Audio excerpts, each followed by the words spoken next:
guys, it's Nate. Welcome back to the channel. I finally found my recording equipment.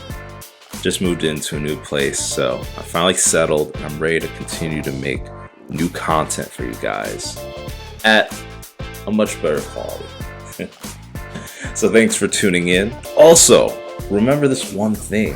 The vast majority of you guys aren't subscribed to the channel. So to continue to get alerts and new updates on new stuff that I put out, please subscribe to the channel and hit the notification bell. Let's get into this new video. Hey everyone, welcome back to the Legacy Sports channel. I'm Nate, and today's video is one I never thought I'd have to make. It's time for me to enjoy a nice slice of some humble pie. You see, I've always prided myself on defending the underdog, calling out unnecessary hate, and standing by the athletes trying to make their mark.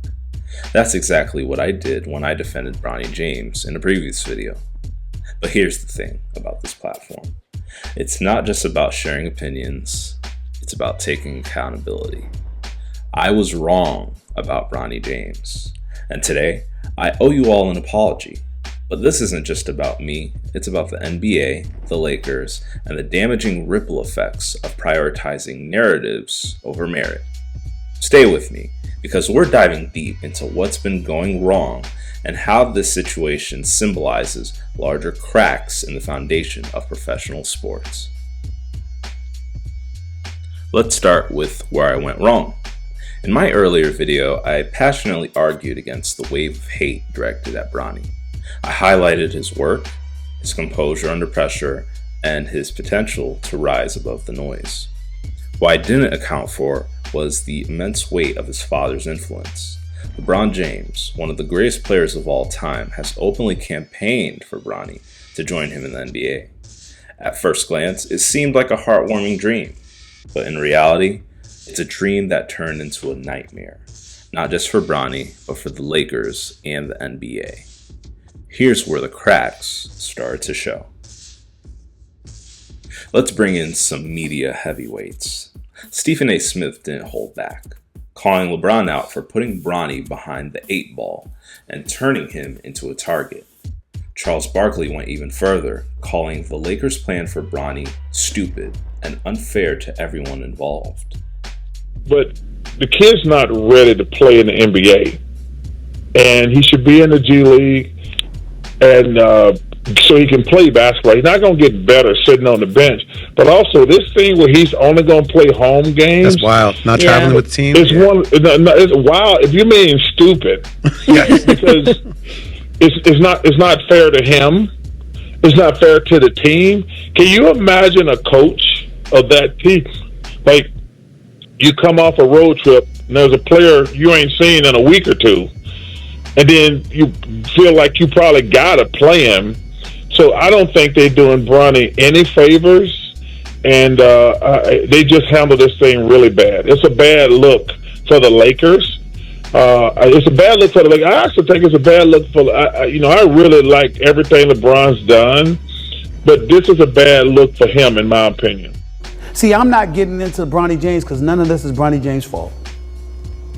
He's just a kid out there working hard, trying to be the best that he can be, who is very blessed and fortunate to have a father like LeBron James, who loves him and had no ill intent whatsoever. But just because you didn't have ill intent doesn't mean that your intent didn't end up being ill-fated. Because you put this kid behind an 8 ball, and now he's a target for everybody. And whatever level of scrutiny he's experiencing, and whatever difficulty he's having and stomaching and dealing with all of it, is because his father couldn't keep his mouth shut. His father couldn't just play and say, I want my son happy no matter what he wants to do. Barkley said, and I quote, "The kid is not ready to play in the NBA. It's not fair to him, the team, or the coaching staff. They've handled this horribly." And honestly, they're right. Bronny's limited NBA minutes, inconsistent G League schedule, and struggles on the court have only fueled skepticism.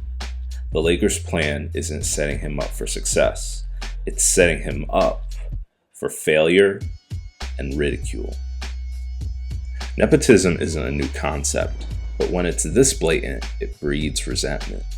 Fans are watching as Bronny gets opportunities others can only dream of, despite performance that, frankly, doesn't justify his roster spot.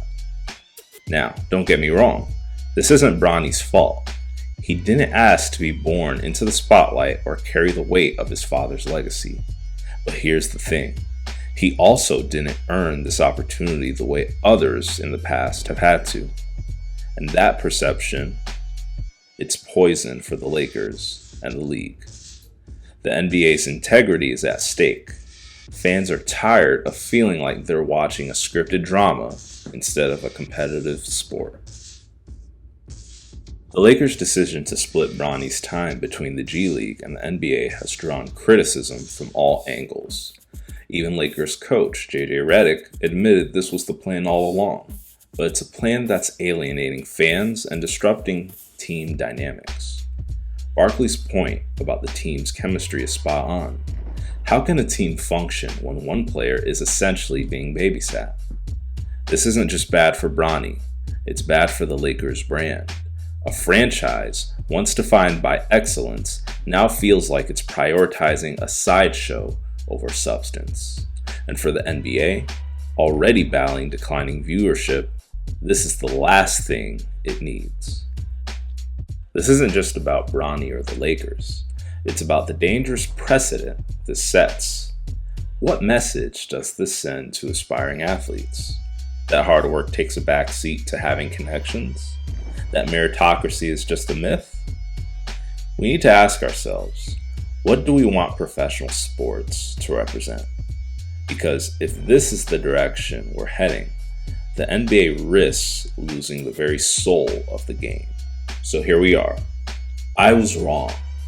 I underestimated the damage that nepotism could do, not just to Bronny, but to the sport I love. And to all of you, my viewers, I apologize. My job is to call it like I see it, and I missed the mark. But it's not too late to turn this around. The NBA, the Lakers, and even LeBron have the power to turn this ship around. It starts with accountability, fairness, and putting the game first. Thanks for sticking with me through this one. Let me know your thoughts in the comments, and if you're new to the channel, please subscribe for future content. This is Nate, and you've been watching the Legacy Sports channel. I'll see you all in the next one.